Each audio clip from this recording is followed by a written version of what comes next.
La Santísima Trinidad, centro del alma. Un título muy apropiado para lo que vamos a platicar el día de hoy. En el Catecismo de la Iglesia Católica, en el artículo 295, dice: creemos que Dios creó el mundo según su sabiduría. Este no es producto de una necesidad cualquiera, de un destino ciego o del azar. Creemos que procede de la voluntad libre de Dios, que ha querido hacer participar a las criaturas de su ser, de su sabiduría y de su bondad. Y este numeral del Catecismo de la Iglesia Católica, lo primero que nos hace saber es que sí, Dios creó el mundo, pero no es por una necesidad cualquiera. Y aquí nos podemos poner a reflexionar. Dios, el omnipotente, el increado, ¿tiene necesidad? Pues sí tiene necesidad, pero sería una necesidad de naturaleza. No es una necesidad de carencia como las que nosotros habíamos tenido antes de conocer la divina voluntad. Porque antes de conocer la divina voluntad nos acercamos a Dios con esta necesidad, con esta falta, con esta carencia, y de ahí salía la petición de la criatura.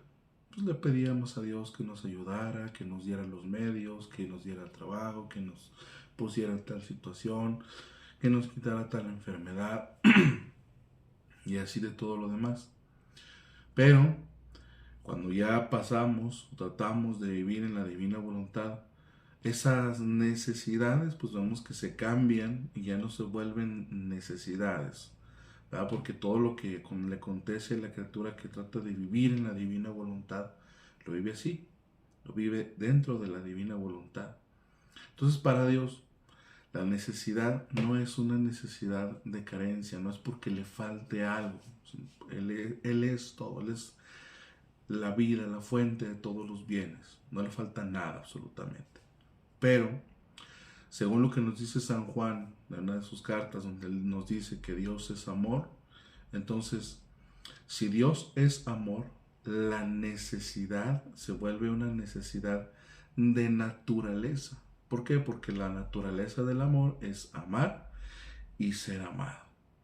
Es por eso que quiere hacernos partícipes de todo su ser, por el hecho de que Dios o el ser de Dios es infinito y entonces necesita ser amado. Pero ¿cómo? Con un amor divino, un amor que esté a la par, un amor que sea igual que el de Él. Nosotros hemos pensado durante toda nuestra vida que el amar a Dios lo podemos manifestar de muchas maneras y como nosotros creíamos que era lo que le agradaba a Él y por eso hacíamos tales o cuales prácticas, pensando, y digo prácticas religiosas, pensando que eso era lo que a Dios le agradaba. Comenzamos a leer los escritos de Luis y empezamos a entender que lo que a Dios le agrada es que se reproduzca su propia vida en la criatura. Y nos dice que el milagro de los milagros, el portento de todos los portentos, la cosa más grande que Él puede hacer, es hacer vivir a una criatura de su misma voluntad. Y que todo lo demás vendrían a ser milagros secundarios. Otro numeral del Catecismo de la Iglesia Católica es el 759, que quisiera yo leerlo ahorita, que dice que el Padre Eterno creó el mundo por una decisión totalmente libre y misteriosa de su sabiduría y bondad. Decidió elevar a los hombres a la participación de la vida divina, a la cual llama a todos los hombres en su Hijo. Nuevamente, el Catecismo de la Iglesia Católica, o sea, nuestra propia doctrina, ya sabe y nos marca el hecho de que Dios quiere elevar a los hombres a la participación de la vida divina. O sea, quiere que nosotros estemos en una igualdad de condiciones con nuestro Creador. Por eso que en otros videos anteriores habíamos comentado el hecho de que Dios quiere que participemos de esta vida y entonces el hombre se vuelve un pequeño Dios. Sí, pero es Dios con minúscula, Dios por la gracia, no es por naturaleza, sino que es un don que Él nos da y es Dios con Dios y en Dios sobre todo. Entonces, Dios quiere elevarnos a esa participación de esa vida divina.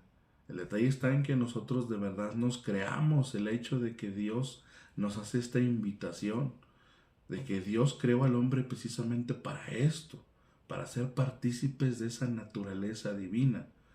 No nos creó para otro tipo de cosas, sino que la finalidad del hombre vendría a ser que el hombre participara de esta divinidad. Entonces, de ese modo, podríamos ser semejantes a Dios. De otro modo, pues no. Es por eso que se dice que el hombre, la creación del hombre, está incompleta. ¿Por qué? Porque pues, podemos ser lo que sea, pero hombre no, porque el verdadero hombre y el verdadero Dios es Jesús. Entonces, si somos hechos a su imagen y semejanza, entonces, si Jesús es verdadero hombre y verdadero Dios, nosotros para decir que somos verdaderos hombres, deberíamos tener en nosotros la divinidad. Pero si no tenemos en nosotros esa semejanza divina, entonces no podríamos decirnos hombres completos. Estamos en proceso de llegar a ser verdaderos hombres a imagen y semejanza de su Hijo Jesucristo. Porque debemos recordar que Jesús es la primera humanidad creada en toda la eternidad. Entonces, en el libro 14, en la lectura 20 de abril 8 de 1922, dice, la Santísima Trinidad reflejada en el alma. Y comienza diciendo, encontrándome en mi habitual estado, estaba pensando en el dolor que sufrió mi dulce Jesús en el huerto de Getsemaní, cuando se presentaron ante su santidad todas nuestras culpas y Jesús todo afligido en mi interior me ha dicho. Y bueno, antes de comenzar a leer lo que Jesús le dice a Luisa, es importante saber que en este momento, cuando se le presentan a Jesús todas las culpas, está sufriendo la pasión del pecado. Él se hace el pecado del mundo, no lo comete, pero se hace el pecado del mundo y entonces él sufre una muerte por cada pecado que cada uno de nosotros, de toda la familia humana, hemos cometido. Y son infinitos, no podríamos ni contar ni siquiera los propios, mucho menos contaríamos los de toda la humanidad. Pero Jesús sufre una muerte por cada pecado que ha cometido la criatura. Entonces, Él sufre estas muertes para reparar por cada pecado que ha cometido la criatura. Luego continúa diciendo, hija mía, mi dolor fue grande e incomprensible a la mente creada, especialmente cuando vi la inteligencia humana deformada, mi bella imagen, que hice reproducir en ella, no más bella sino fea, horrible. Yo doté al hombre de voluntad, inteligencia y memoria, y esto pues vienen siendo las tres potencias del alma. Y es muy interesante cómo Jesús nos va a comenzar a hablar de cómo Él va reordenando el interior de la criatura en estas potencias del alma. Y dice, en la primera, o sea, en la voluntad, refulgía a mi Padre Celestial, el cual como acto primero comunicaba su potencia, su santidad, su altura, por lo cual elevaba la voluntad humana invistiéndola de su misma santidad, potencia y nobleza, dejando todas las corrientes abiertas entre él y la voluntad humana, a fin de que siempre más se enriqueciera de los tesoros de mi divinidad. Entre la voluntad humana y la divina no había tuyo ni mío, sino todo en común, con acuerdo recíproco. Era imagen nuestra, cosa nuestra, así que ella nos reflejaba, por lo tanto, nuestra vida debía ser la suya y por eso constituía como acto primero de su voluntad libre, independiente, como era acto primero de la voluntad de mi Padre Celestial. Pero esta voluntad, ¿cuánto se ha desfigurado? De libre, se ha vuelto esclava de vilísimas pasiones. Ah, es ella el principio de todos los males del hombre. No se reconoce más cómo ha descendido de su nobleza. Da asco mirarla. Y qué importante y qué interesante que es el mismo Jesús el que nos dice que entre Dios y la criatura no había ni tuyo ni mío, sino que era todo en común.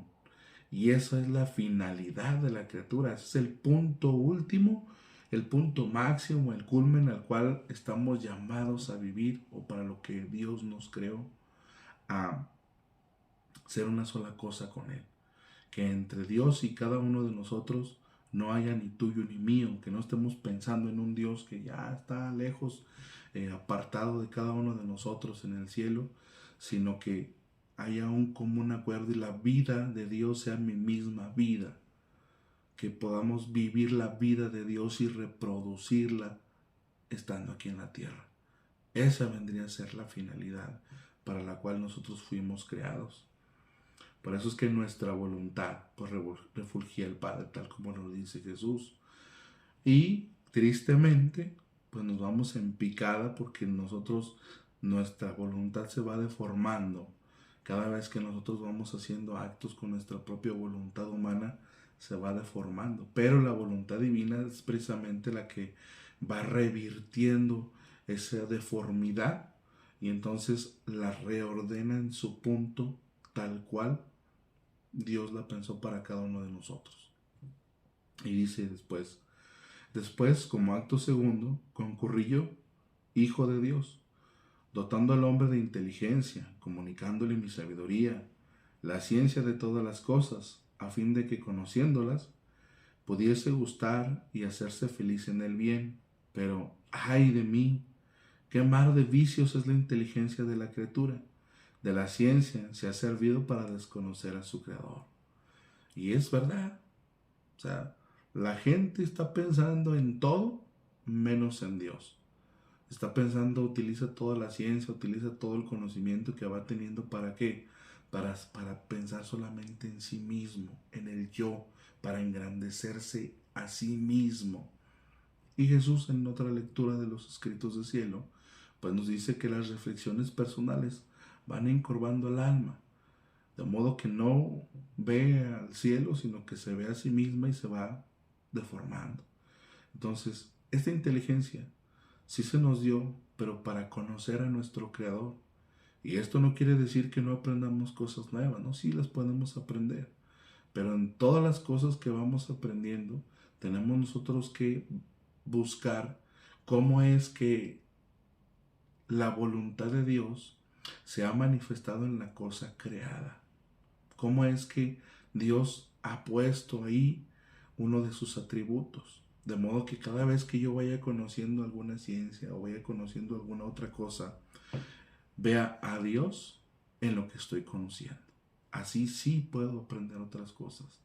Pero cuando lo que yo aprendo me sirve para el beneficio de la propia voluntad y engrandecer el yo y volverme más y más soberbio, pues entonces es cuando la inteligencia de la criatura se va deformando y deformando y deformando hasta crear un monstruo.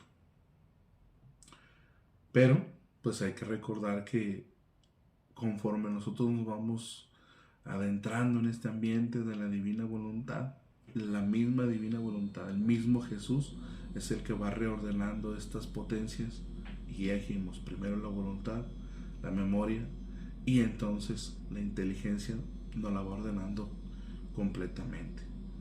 Y si después, como acto tercero, concurrió el Espíritu Santo, dotándolo de memoria, a fin de que recordándose de tantos beneficios, pudiera estar en continuas corrientes de amor, en continuas relaciones.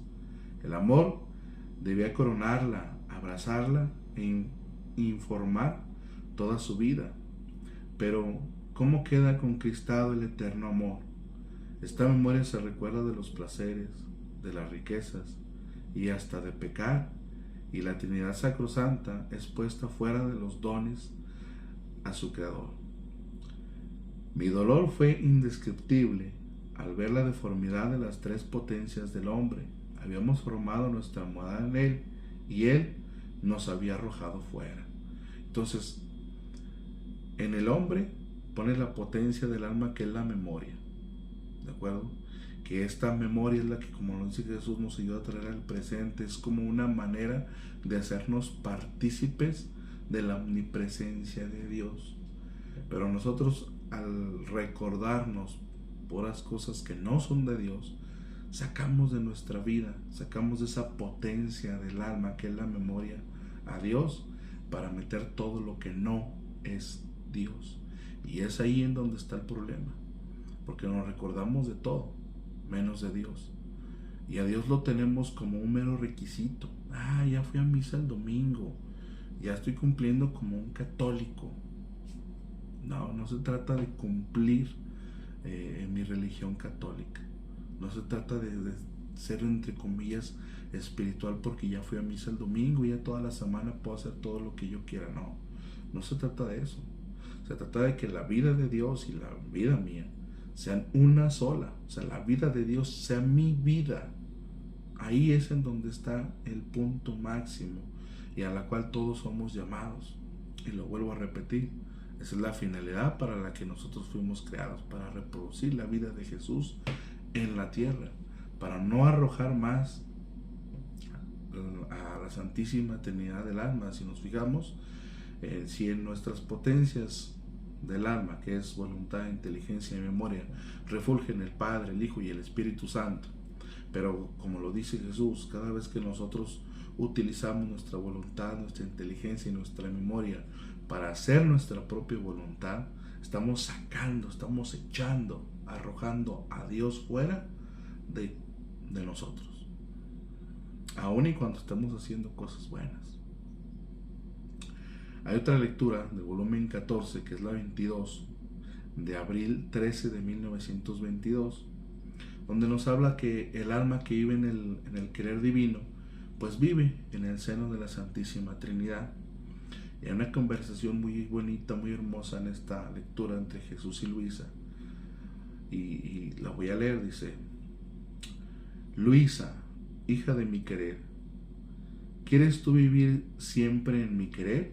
Y esta pregunta no es solamente para Luisa, esta pregunta también es para cada uno de nosotros. Y de verdad, si queremos vivir siempre en el querer eterno de Dios, o solamente es así como en ratitos. Deberíamos hacernos esa pregunta. Luisa le dice: sí, oh Jesús. Estaba completamente segura de que sí quería vivir solamente en su querer y siempre hacerlo. Y nosotros podemos contestar esta pregunta igual. Ojalá que sí. Entonces dice él: pero realmente es verdad que quieres vivir en mi voluntad. Por segunda vez se lo pregunta. Y yo: es verdad, amor mío. No sabría ni me adaptaría a vivir de otra voluntad. ¿Por qué? Porque pues es la misma vida de Dios, la de Luisa. Por eso dice: no me podría adaptar a vivir con otro, pues si somos una sola cosa. Y Jesús de nuevo le dice: pero lo dices firmemente. Entonces, sintiéndome confundido y casi temiendo, he agregado: vida mía, Jesús, tú me haces temer con estas preguntas, explícate mejor. Firmemente lo digo, pero siempre ayudada por ti y en la fuerza de tu voluntad, que envolviéndome toda, no podría hacer menos que vivir en tu querer. Y Jesús dice: ¿cómo estoy contento de tu triple afirmación? No temas. No son otra cosa que garantías, reafirmaciones y confirmaciones para sellar en ti el triple sello de querer, del querer de las tres divinas personas. Estaba sellando el Padre, el Hijo y el Espíritu Santo, como si cada uno de ellos, de las tres personas divinas, le estuvieran preguntando: si quieres vivir solamente y siempre de mi querer. Y Luisa: pues sí quiero. Y nosotros, si queremos vivir solamente y siempre del querer eterno. Entonces dice: tú debes saber que quien vive en mi voluntad debe elevarse a lo alto, pero tan alto, de vivir en el seno de la Trinidad Sacrosanta. Tu vida y la nuestra debe ser una sola. Por lo tanto, es necesario, es decoroso que sepas dónde estás, con quién estás, y te uniformes en todo lo que hacemos nosotros, y que no forzada, sino voluntariamente, con amor y con pleno conocimiento, vivas en nuestro seno. Y esto es muy importante porque aquí Cabe aclarar que hay mucha gente que cree que se puede vivir en la divina voluntad inconscientemente. No, no es posible. Se necesita el conocimiento y tiene que ser voluntariamente. Entonces Jesús nos lo dice, no forzada, sino voluntariamente, con amor y con pleno conocimiento. Vamos a estar plenamente convencidos y conociendo en qué nos estamos metiendo, qué es lo que estamos viviendo. Y para eso necesitamos conocer la vida de Dios, el interior de Jesús. ¿Cómo? A través de los escritos del cielo. Esa es la única manera de poder tener este pleno conocimiento, y que este mismo conocimiento va a hacer que lo vayamos amando más. Entonces, yo lo conozco, lo amo y me dispongo a vivir esta divina voluntad, porque si no, no se puede. Y hay un pasaje bíblico muy bonito de San Mateo capítulo 21 del verso 18 al 19, en donde dice: al amanecer, cuando volvía a la ciudad, sintió hambre, y viendo una higuera junto al camino, se acercó a ella, pero no encontró en ella más que hojas. Entonces le dice: que nunca jamás brote fruto de ti. Y al momento se secó la higuera. Traigo a colación este pasaje bíblico porque, como ya lo decíamos anteriormente, tiene que ser libremente. La criatura tiene que decidir libremente vivir en la divina voluntad, pero tiene que ser una decisión firme. Por eso Jesús a Luisa le preguntaba triple, porque aparte de que en Dios todo es triple, le ponía ese triple sello. Tenía que estar completamente seguro de que sí quería vivir en la divina voluntad siempre. Pero mucha gente le pasa lo que a la zarza, que vemos en este pasaje.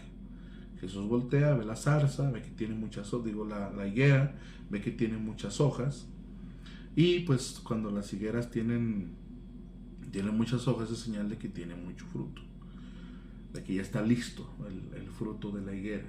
Entonces Jesús se acerca buscando el fruto, ve que no hay nada, la maldice y entonces se seca la higuera. Lo traigo a colación por esto, porque mucha gente nada más está aparentando que vive en la divina voluntad, y hasta dice que vive en la divina voluntad. Pero no se trata de decir o de aparentar, se trata de que realmente se viva en la divina voluntad. No le vaya a pasar lo que a la higuera. No aparente nada más. Trate de vivir en la divina voluntad, que es constantemente, que es conscientemente, con pleno conocimiento. Se nota. Hay mucha gente que dice que vive en la divina voluntad y que lee los escritos. Y cuando una persona que sí lee los escritos, que sí trata de vivir en la divina voluntad, se pone a platicar con alguien que como la higuera nada más dice que sí, que conoce a Luisa, que conoce los escritos, que ya los leyó, y con el simple hecho de ver sus actitudes o de platicar con ellos un momentito, pum, pum, pum, te das cuenta de que no es verdad. Y es una delicia verdaderamente ponerte a platicar con alguien que de verdad sí está tratando de vivir en la divina voluntad, que de verdad está tratando de conocer y de profundizar en estos escritos. Se nota. Hay otra lectura del volumen 34, la primera lectura de diciembre 2 de 1935, donde nos dice que la divina voluntad dardea a la criatura y le forma la nobleza divina.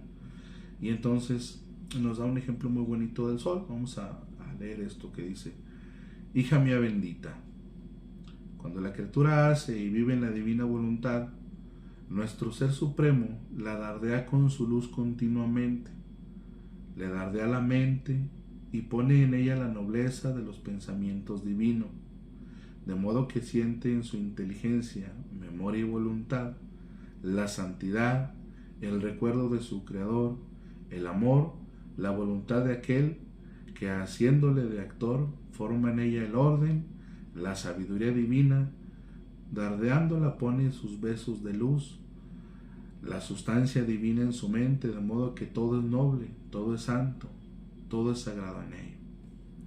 Y aquí, antes de continuar, es importante resaltar que estos actos que vamos haciendo en la divina voluntad son precisamente un imán, un hilo eléctrico que nos conecta con esos dardos de luz que nos va mandando en las potencias de nuestra alma, que es voluntad, inteligencia y memoria, y nos las va reordenando.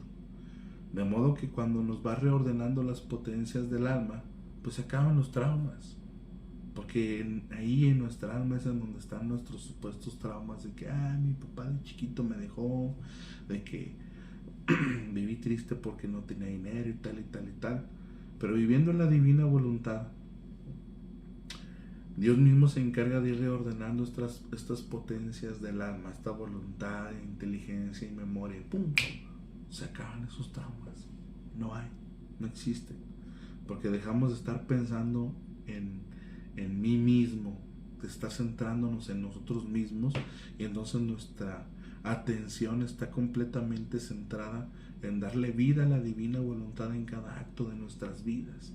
Y entonces es cuando dice que es cuando todo lo que hay en nuestra mente se vuelve noble, se vuelve santo, y todo es sagrado en ella. Sí, porque lo único que nos ocupamos de pensar, en lo que ocupamos nuestra mente, en lo que ocupamos y enfocamos nuestra voluntad, nuestra inteligencia y nuestra memoria, es precisamente en la Santísima Trinidad, o sea, es en Dios.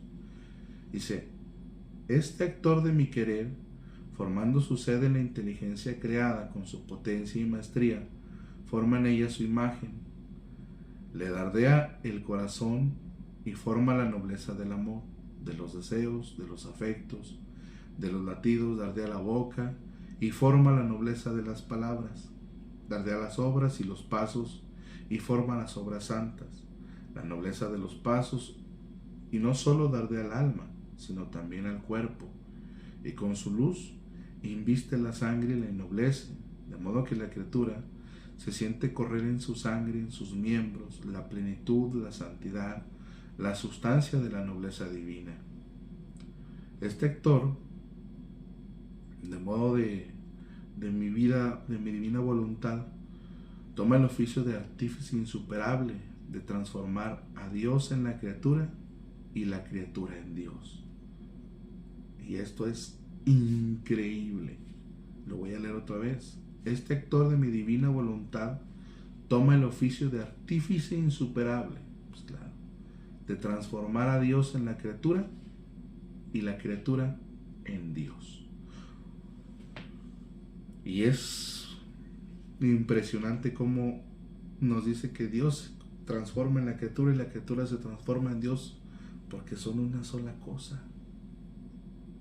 Del mismo modo que pasó con Jesús. Así, igualito. Entonces nosotros, viviendo en la divina voluntad, pasa esta transformación. Nos volvemos Dios y Dios se vuelve nosotros. Nos volvemos una sola cosa con Él. Y ahora la pregunta sería, ¿le creemos a Dios lo que nos dicen los escritos? Y le puedo dar la referencia. Es diciembre 2 de 1935 cuando nos dice esto. Continúa diciendo, cuando mi voluntad ha llegado a esto, que es el acto más grande que puede hacer, ¿cuál es? Es transformar a Dios en la criatura y la criatura en Dios. Es el acto más grande que puede hacer la voluntad de Dios.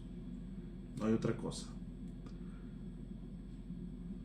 Esto es formar de Dios y de la criatura una sola vida y volviéndolos inseparables uno del otro.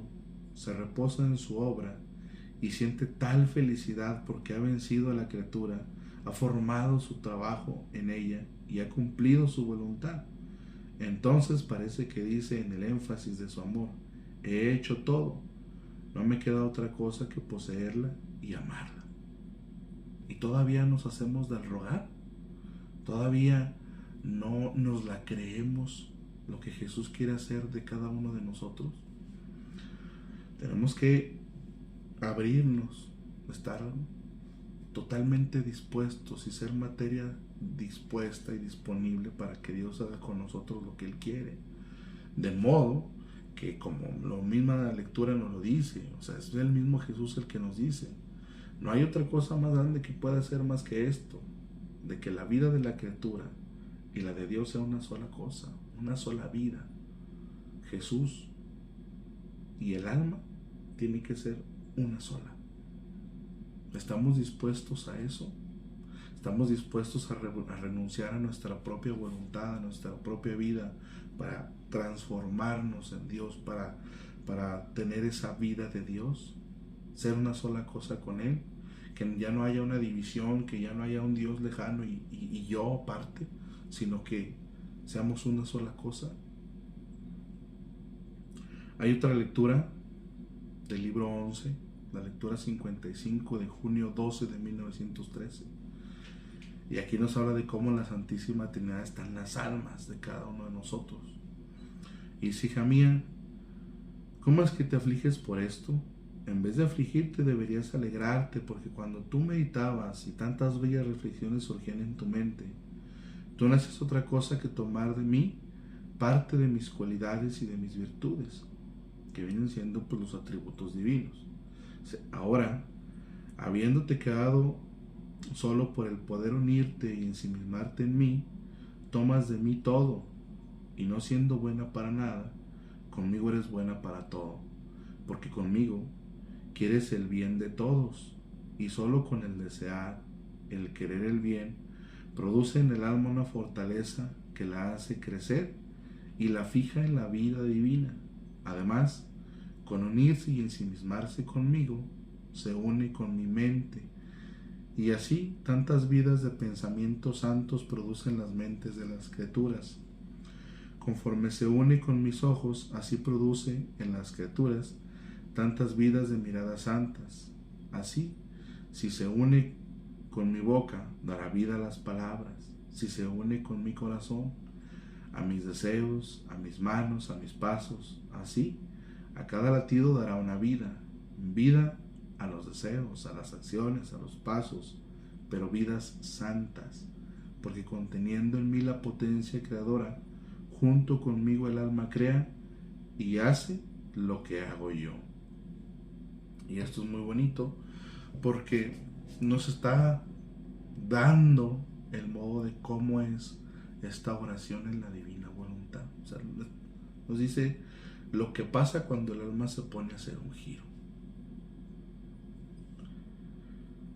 Ya deberíamos nosotros estar atentos a leer estas verdades divinas y comenzar a girar, de modo que en cada uno de nuestros giros podamos poner en las miradas, en los pasos, en el respiro, en el latido, en los pensamientos de cada criatura, miradas santas, divinas, palabras, obras santas y divinas.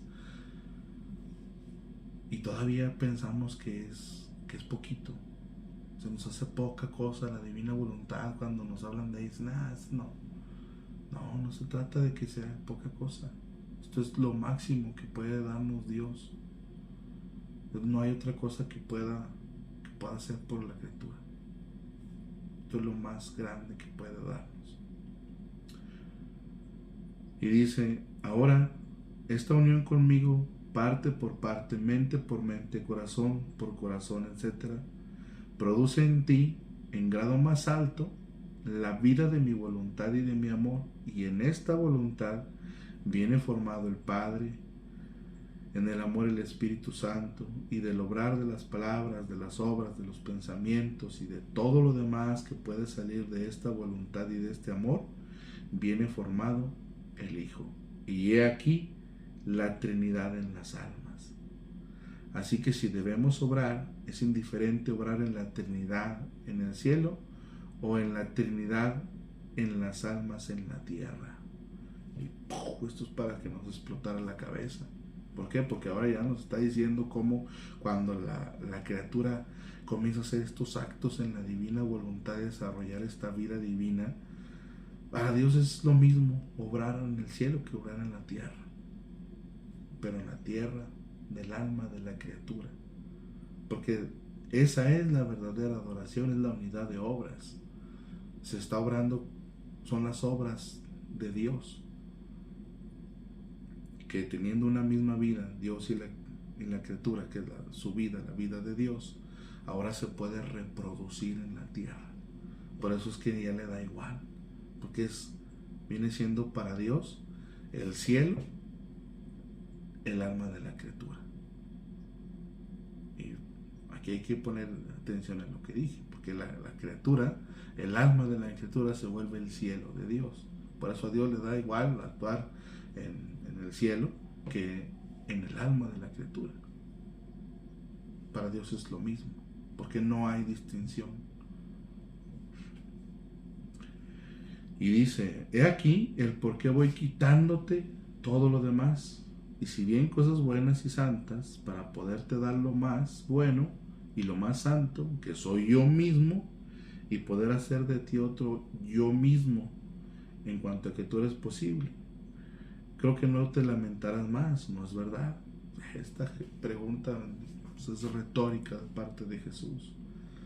Porque pues sí, nos está explicando cómo es que nos dice, bueno, si tú vives en la divina voluntad, a mí me da igual obrar en el cielo que en tu alma, porque para mí es igual. Pero para eso tengo que quitarte todo lo demás. Bueno, sí, no lo quita, entre comillas, porque soy yo el que debo de renunciar a todo aquello. Y si nos fijamos, dice, si bien cosas buenas y santas, porque dentro de las cosas que nosotros renunciamos para vivir dentro de este ambiente de la divina voluntad, para tener esa misma vida de Dios, pues vamos quitando pues devociones y otro tipo de acciones religiosas que hacemos para tratar de agradar a Dios. No, quiere agradar a Dios, viva con su misma voluntad. Ahí sí le agrada a Dios. Todo lo demás son cosas humanas que no es tan mal si vivimos de una santidad humana, pero si queremos vivir de la divina voluntad, no es que estén mal, pero no es necesario. Es algo que tenemos que ir haciendo a un ladito. Luego, en el libro 13, la lectura 51 de enero 14 de 1922, pues Jesús nos dice que como la Santísima Trinidad es lo que le da vida a todo. Pues es obvio, porque es el mismo Dios. Y dice, hija mía, volvamos juntos a tu cama. Lo que tú ves es la Trinidad Santísima, la cual tiene como en un puño a todas las criaturas. Y como de su simple aliento da vida, conserva, purifica y felicita, no hay criatura que de ella no dependa. Todos dependemos de Dios. O sea, nuestra misma existencia está sostenida por la divina voluntad, por la Santísima Trinidad. Aún y cuando hubiera una persona que es atea, que dice, yo no quiero creer en Dios, no importa. La existencia de esa persona está sostenida por la divina voluntad. La existencia de los condenados en el infierno, no importa que estén allí condenados. Su existencia está sostenida por la divina voluntad. Y dicen, su luz es inaccesiblemente creada. Si alguno quisiera entrar, le sucedería como a una persona que quisiese entrar a un gran fuego. No teniendo calor y fuerzas suficientes para este fuego, quedaría consumida por él. Por eso, quedando consumida, jamás podría decir ni cuánto ni qué calor contenía ese fuego. Los rayos son las virtudes divinas. Algunas de estas virtudes son menos adaptables a la mente creada. Por eso, se hace feliz, las ve, pero no sabe hablar de ellas. De las otras virtudes divinas más adaptables a la mente humana sí se puede hablar, pero balbuceante, porque nadie puede hablar de ellas en manera digna y justa. Las virtudes más adaptables a la mente humana son el amor, la misericordia, la bondad, la belleza, la justicia, la ciencia. Por eso, junto conmigo, demos nuestros homenajes a nombre de todos para agradecerla, alabarla, bendecirla por tanta bondad hacia todas las criaturas. Y es el trabajo que nosotros deberíamos estar haciendo siempre. A nombre de todos, agradecerle, alabarle, bendecirle por tanta bondad a todas las criaturas, por todo lo que la divina voluntad ha hecho, hace y hará por toda la familia humana. Hay otra lectura que me gustaría traer a colación, que es la de mayo 13 de 1924. Y aquí nos habla cómo la verdadera adoración consiste en el acuerdo de la voluntad humana con la divina, o sea, en la unidad de estas obras. Y que el modelo de adoración es la Santísima Trinidad. ¿Por qué? Porque lo que quiere uno lo quiere la otra. No es como que se pongan de acuerdo entre el Padre, el Hijo y el Espíritu Santo para ver qué se hace, sino que tienen una sola voluntad, las tres divinas personas. Lo que quiere uno lo está queriendo el otro instantáneamente, porque es su voluntad la que los mantiene unidos. Y entonces nos dice: hija mía, la verdadera y perfecta adoración está en el acuerdo completo de la unión de la voluntad de Dios con el alma. Entonces no tenemos que andar buscándole que qué hacemos para de verdad adorar a Dios o no, o sea, no tenemos que prender veladoras, hincarnos y darle a Dios, gloria a Dios o lo que sea para tratar de adorarlo, cantarle, gritar y demás hierbas, no.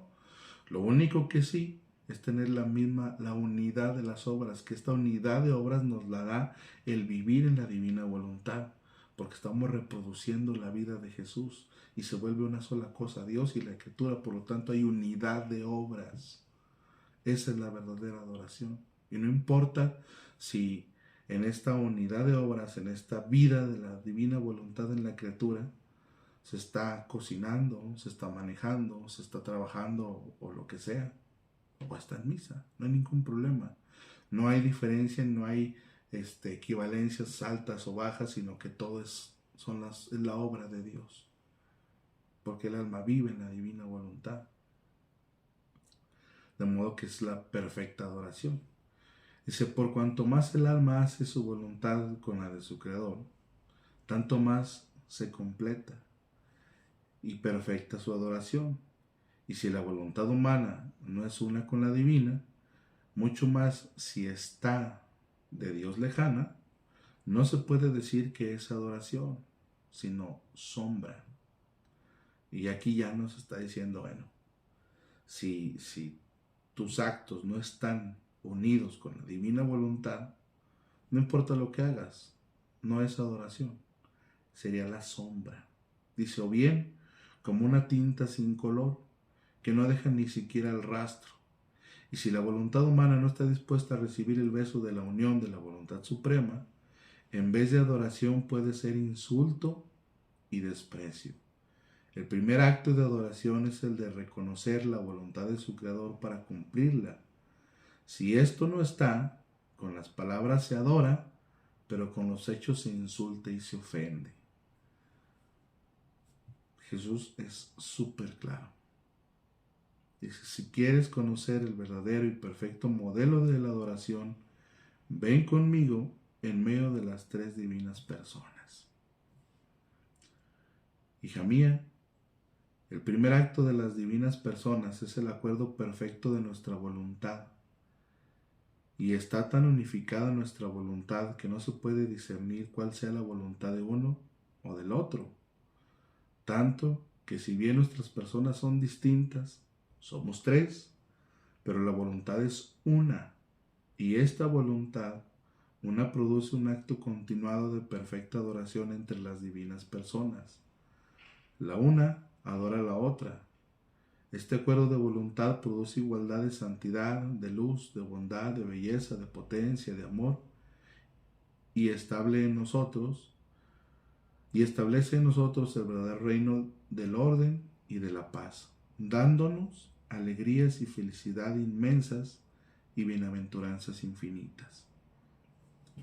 Él mismo nos explica cómo es esto de la unidad de las obras. Somos tres personas distintas, sí, pero una es la voluntad. Y ese es el modelo. Nosotros debemos tener una voluntad, pero esa voluntad es la divina, y es con la que nosotros deberíamos estar viviendo todo el tiempo. Por eso es que nuestra atención debe estar siempre sujeta a darle vida a la divina voluntad en cada acto de nuestras vidas, de modo que lo que salga de nosotros sean las obras de Dios. Y en ese punto sí podríamos decir que estamos adorando verdaderamente a Dios, y no importa lo que hagamos. Entonces podemos ver cómo la Santísima Trinidad está en el fondo de cada uno de nosotros. Si nosotros vivimos en la divina voluntad, la Santísima Trinidad está en nosotros y nosotros estamos en el seno de la Santísima Trinidad. Este es tu canal de Divina Voluntad Siempre Fiat. Yo soy Adonai López y te invito a que le des like, que compartas este video con las personas para que podamos llegar a más gente. Y siempre Fiat.